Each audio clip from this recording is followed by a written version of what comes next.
इन सभी परियोजनाओं का शिलान्यास और उद्घाटन करने की कृपा करें।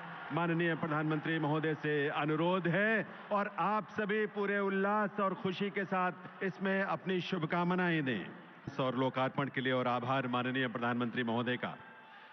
देवियों सज्जनों, आज जिन 1675 नए फ्लैट्स का लोकार्पण माननीय प्रधानमंत्री महोदय ने किया है, आपकी बधाई और शुभकामनाओं के रूप में जब शीला और बिलास जी यहां मंच पर आ रहे हैं, प्रधानमंत्री महोदय के करकमलों से उन्हें ये चाबी, ये सौभाग्य, ये स्नेह, ये कृपा प्राप्त हो रही है। तालियों की आवाज आपकी मंच तक आनी चाहिए, भरपूर आनी चाहिए। बहुत बहुत बधाई शीला जी, बिलास जी को और उनके पूरे परिवार को। मोहम्मद मंजूर शाह और श्रीमती अमीना बेगम को आमंत्रित करता हूं। आपकी आवाज करतल ध्वनि की मंच तक भरपूर आनी चाहिए। उन सभी परिवारों के लिए ये आपकी शुभकामनाएं और बधाई है। देवियों सज्जनों,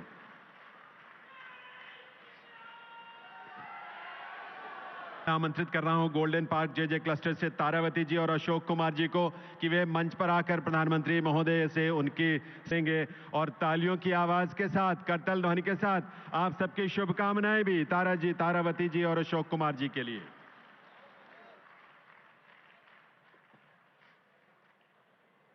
एक और जेजे क्लस्टर से राजवती जी और श्यामलाल जी को कि वे आएं और अपने परिवार का आशियाना जो है, तालियों की आवाज शुभकामनाओं के रूप में, बधाई के रूप में आप सबकी तरफ से।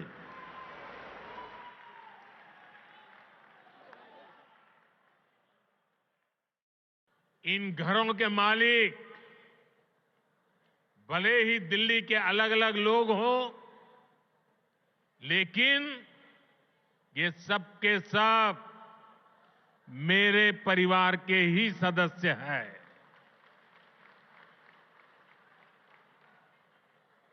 साथियों, देश भली भांति जानता है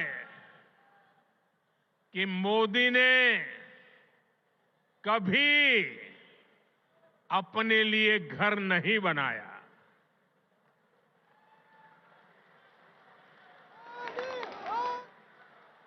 लेकिन बीते 10 वर्षों में 4 करोड़ से अधिक गरीबों के घर उनका सपना पूरा किया है।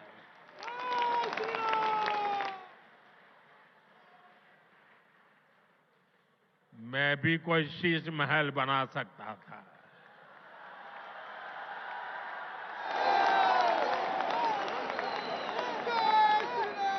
लेकिन मेरे लिए तो मेरे देशवासियों को पक्का घर मिले,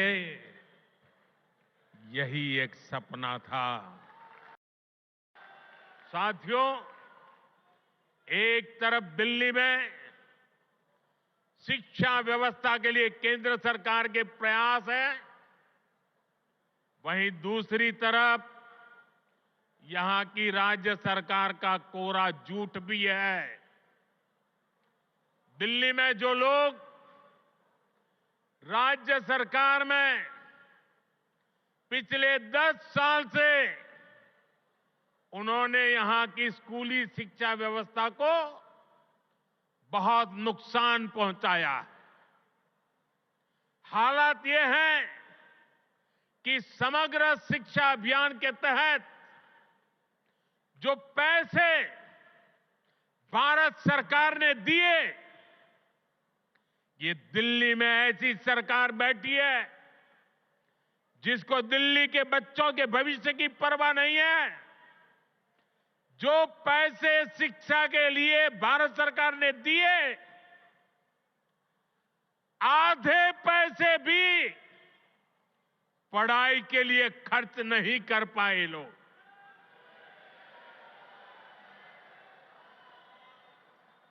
साथियों, ये देश की राजधानी है,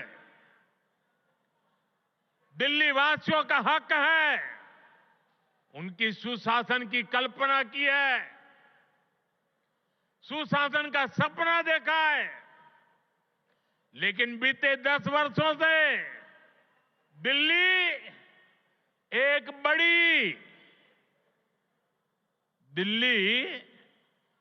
एक बड़ी आपदा से घिरी है।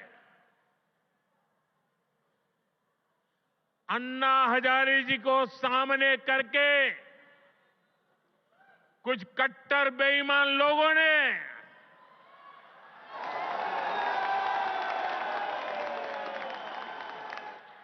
दिल्ली को आपदा में धकेल दिया। शराब के ठेकों में घोटाला, बच्चों के स्कूल में घोटाला, गरीबों के इलाज में घोटाला, प्रदूषण से लड़ने के नाम पर घोटाला, भर्तियों में घोटाला। ये लोग दिल्ली के विकास की बात करते थे, लेकिन ये लोग आपदा बनकर दिल्ली पर टूट पड़ी है। ये लोग खुलेआम भ्रष्टाचार करते हैं, फिर उसका महिमा मंडन भी करते हैं। एक तो चोरी, ऊपर से सीना चोरी।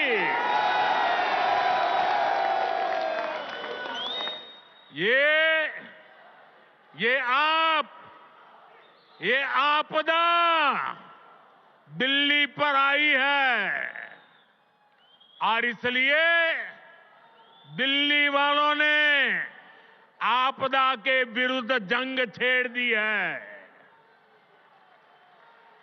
दिल्ली का वोटर दिल्ली को आपदा से मुक्त करने की ठान चुका है। दिल्ली का हर नागरिक कह रहा है, दिल्ली का हर बच्चा कह रहा है, दिल्ली की हर गली से आवाज आ रही है, आपदा को नहीं सहेंगे, बदल के रहेंगे।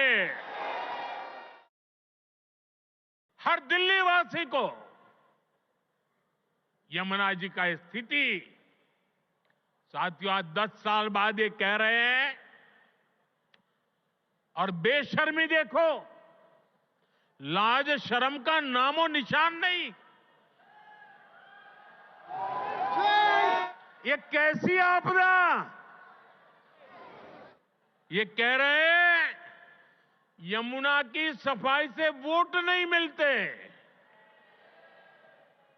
अरे वोट नहीं मिलेंगे तो क्या यमुना को बेहाल छोड़ देंगे?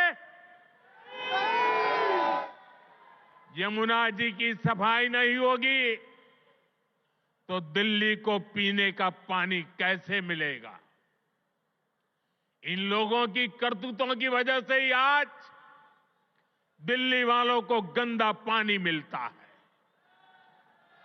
इस आपदा ने दिल्ली वालों के जीवन को टैंकर माफिया के हवाले कर दिया है।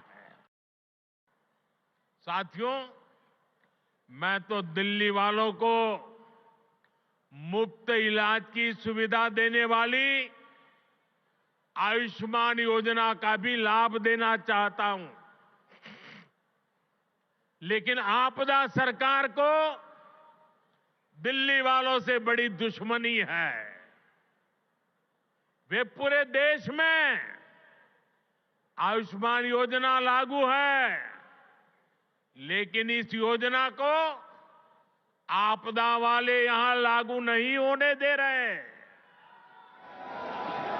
इसका नुकसान दिल्ली वालों को उठाना पड़ रहा है।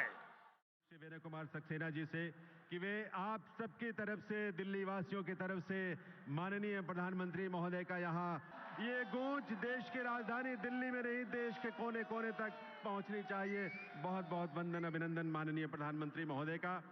दिल्ली के उपराज्यपाल श्री विनय कुमार सक्सेना जी से माननीय केंद्रीय राज्य मंत्री श्री तोपन साहू जी, माननीय केंद्रीय राज्य, मैं दिल्ली वासियों की तरफ से उनका आभार व्यक्त करता हूं। ये सभी मकान हमारे प्रधानमंत्री जी के विजन के स्वरूप बने हुए हैं। अलावा दिल्ली यूनिवर्सिटी के ईस्ट, वेस्ट और रोशनपुरा कैंपस का भी शिलान्यास किया जाएगा, जिससे निश्चित हो सकेगा कि सभी लोग इसका बहुत बहुत आभार उपराज्यपाल श्री विनय कुमार सक्सेना जी का। झुग्गी पुनर्वास योजना के अंतर्गत अशोक विहार में नवनिर्मित 1675 नए स्वाभिमान फ्लैट्स का लोकार्पण तो करेंगे ही, और साथ ही साथ फ्लैट्स का मुआयना भी नरेंद्र मोदी ने किया और प्रधानमंत्री लाभार्थियों को आज चाबी सौंपेंगे और झुग्गी वालियों को आज मिलने वाला है बड़ा तोहफा। प्रधानमंत्री कई विकास परियोजनाओं का आज उद्घाटन और शिलान्यास करने वाले हैं। अशोक विहार के स्वाभिमान अपार्टमेंट में प्रधानमंत्री 1675 EWS फ्लैट्स जो है ये अशोक